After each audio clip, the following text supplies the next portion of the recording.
This ID expired 10 years ago. That is your retirement card, Grandpa. That is what the officer said, laughing as he held up the worn military badge. The old man said nothing, just watched, silent.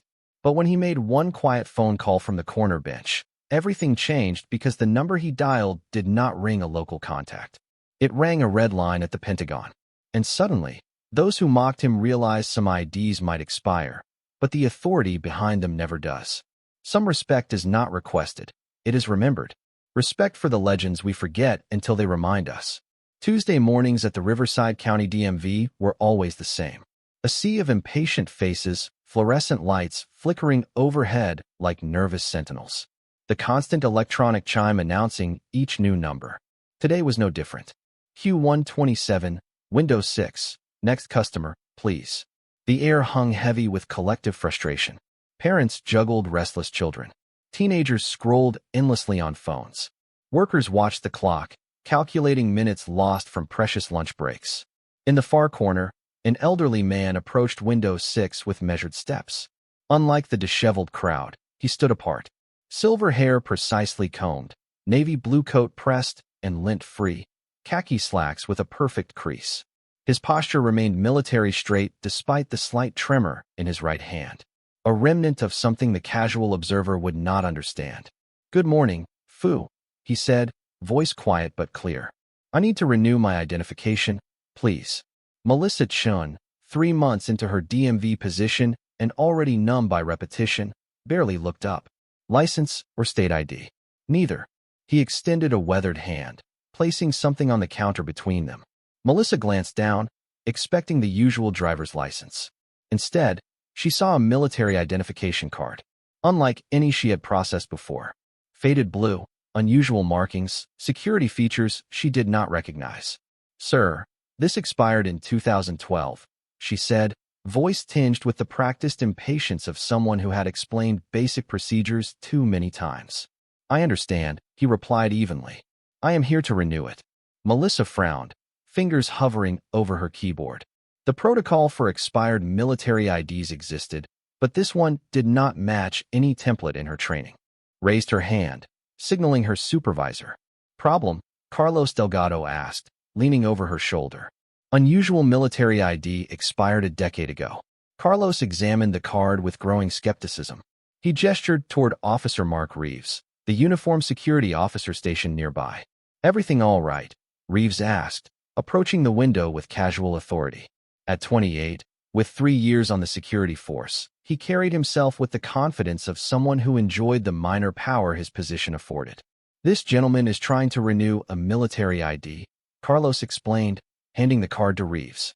Officer Reeves turned the ID in his hands, amusement spreading across his face. "This a joke?" he asked, grinning. "Looks like it came out of a cereal box." "This ID expired 10 years ago. That is your retirement card, Grandpa." The old man did not laugh, did not flinch. "It is real, and I would like it renewed." "Sure, Grandpa. So, Santa Claus." Reeves chuckled, showing the card to another employee who smirked in response. "Look at this thing. Probably printed it at home." He handed the ID back dismissively. "Try the Veterans Affairs or something. This is not even a standard military identification." The old man accepted his card without comment, tucked it carefully into an inner pocket, and stepped aside. No argument, no protest, simply a slight nod before moving to a bench against the far wall.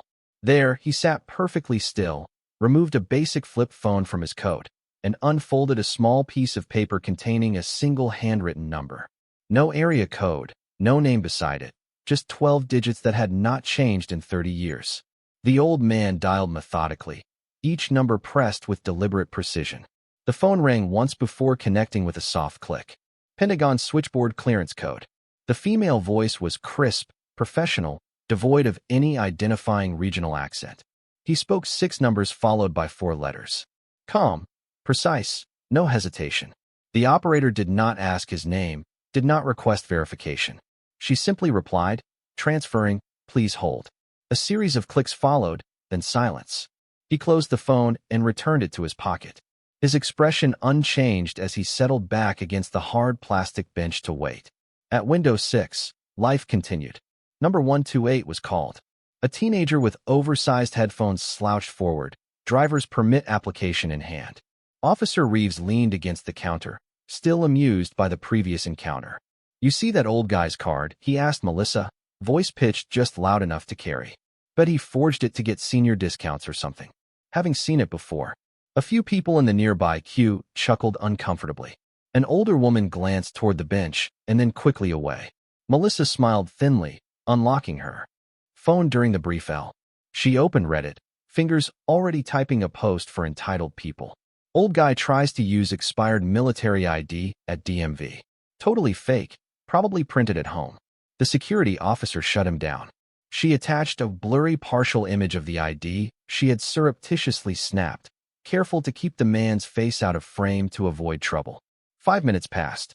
10. The old man remained motionless, watching the proceedings with quiet detachment. Then a call came through, not to the public line that rang constantly throughout the day, but to the administrative line in the back office. Rarely used, unlisted. Brenda Wallace, regional administrator for the Department of Motor Vehicles, picked up on the second ring. The conversation lasted exactly 3 minutes and 17 seconds. Not a single employee heard her side of the exchange, but they all witnessed what followed. Brenda emerged from her office with steps so brisk they nearly qualified as running.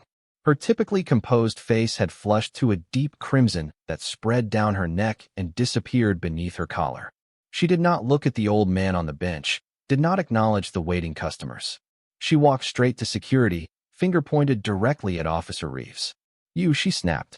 "And you," turning to Melissa, "my office now." The abruptness silenced the entire lobby. Even the electronic chime seemed to pause momentarily, as if sensing the shift in atmosphere. As Reeves and Melissa followed their superior through the secured door, a black SUV with government plates pulled up outside the main entrance. 2 men in identical dark suits stepped out, adjusting earpieces as they surveyed the building. The older agent, silver-haired and stone-faced, entered first. He scanned the waiting room with practiced efficiency until his gaze landed on the elderly man, still seated patiently on the bench. "Colonel Vance, sir," he said, approaching with subtle deference. "We received your request for assistance." The old man, Colonel Vance, looked up with the faintest hint of surprise. "Did not make one," he replied, voice low but carrying in the now hushed room. "Just reminded someone I am still breathing." The second agent positioned himself near the door, hand casually touching the bulge beneath his jacket as he monitored the room.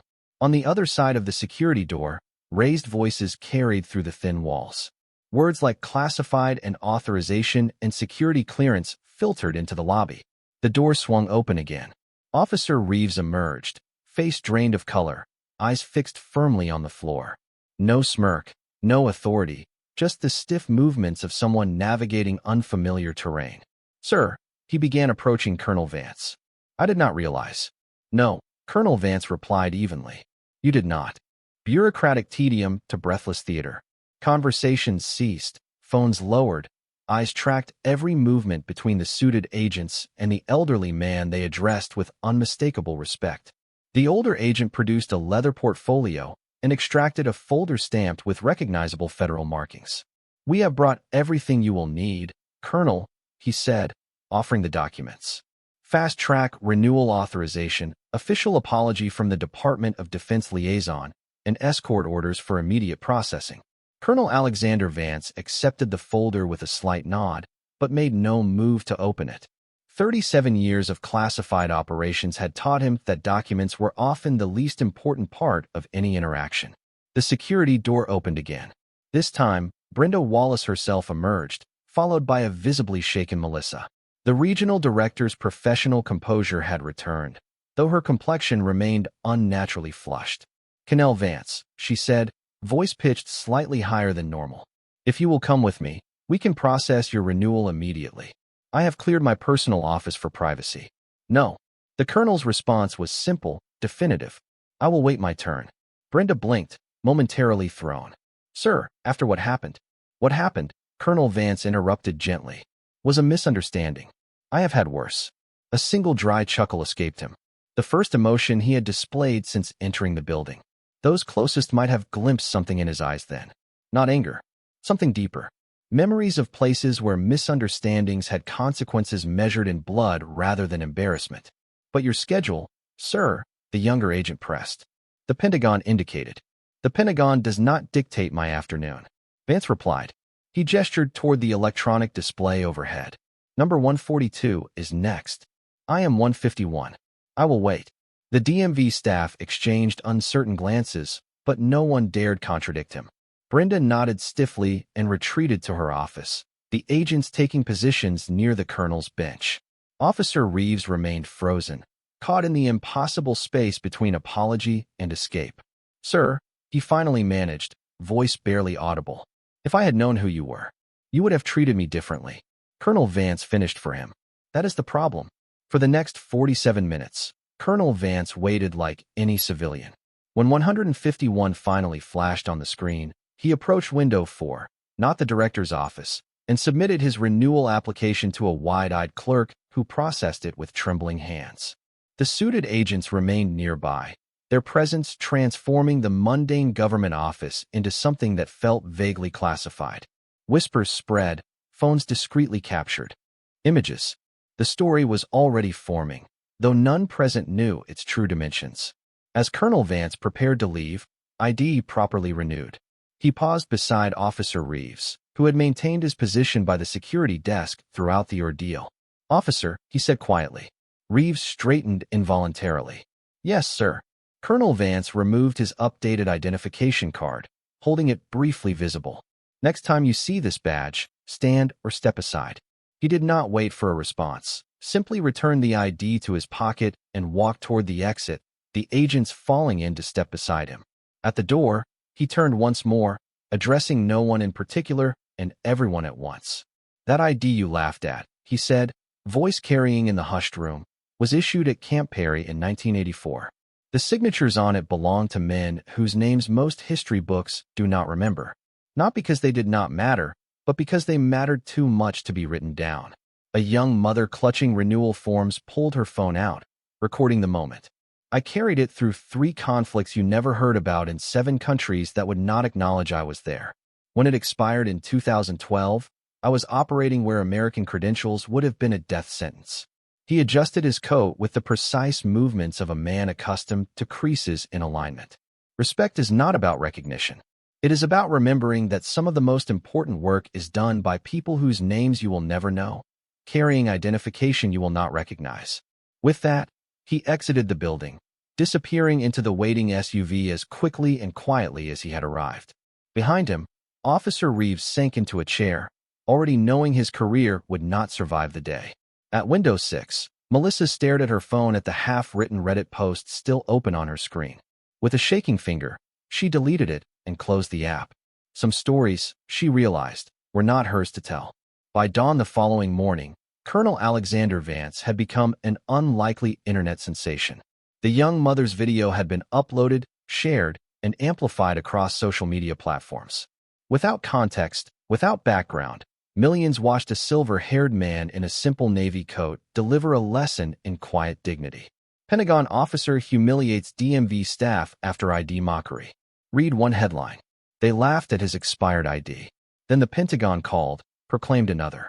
A cropped photo captured Colonel Vance leaving the building, flanked by the suited agents, his weathered profile half turned toward the camera. Something in his expression, resolute, experienced, unimpressed, resonated across generational and political divides. Veterans networks exploded with activity.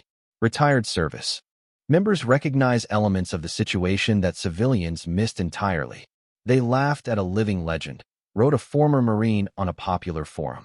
The type of ID he described is not issued to ordinary personnel. Even generals walk carefully around those badges. 30 years in shadows. Another commented, for star generals would not dare mock him. These are the ghosts who made our visible victories possible. By noon, the Riverside County DMV released a TUR statement announcing personnel changes and procedural reviews following an unfortunate incident. The public recognized corporate damage control when they saw it. Officer Mark Reeves submitted his resignation by email, effective immediately. Melissa Chun was reassigned to the county archives, a position that required no public interaction. Brenda Wallace survived professionally, but would spend the next 3 years implementing a comprehensive training program titled Recognizing Classified Clearance Veterans and respecting what you do not understand. Colonel Vance himself never commented on the incident, never acknowledged the viral video, never sought the spotlight that briefly illuminated decades of shadow service. 3 separate journalists attempted to locate him for interviews. All 3 received the same response from Pentagon Public Affairs. No comment on the individual in question or the alleged incident. But something changed in that particular DMV branch. Something subtle yet undeniable. The bench where Colonel Vance had sat remained unmarked. No plaque, no special designation, just an ordinary plastic bench in an ordinary government waiting room. Yet employees noticed that people rarely sat there anymore. When they did, it was with a certain awareness, a certain reverence, as if the space itself had been transformed by brief contact with extraordinary service. The security staff, now under new management, established an unwritten policy. Any military ID, no matter how unusual, received immediate supervisor attention and respectful handling. 6 months later, an elderly woman with trembling hands presented an equally unusual identification card at window 3. The clerk blinked, recognized something in its format, and immediately requested supervisor assistance. Within minutes, the woman was escorted to a private office for processing, treated with the deference usually reserved for visiting dignitaries. No one asked questions. No one demanded explanations. Some service does not require verification. If Colonel Vance ever returned to the Riverside County DMV, no one recognized him. Or perhaps they did and honored his preference for anonymity by looking the other way. But the bench remained in the unspoken rule that came with it. If he shows up again, let him go first. Because some IDs may lapse on paper, but the power, the dedication, the service behind them, these things become permanent parts of our national memory, whether we recognize them or not. Some respect is not given. It is built over decades in places we will never know, doing work we will never fully comprehend. Subscribe to our channel if you believe Real ID does not expire. It earns its place in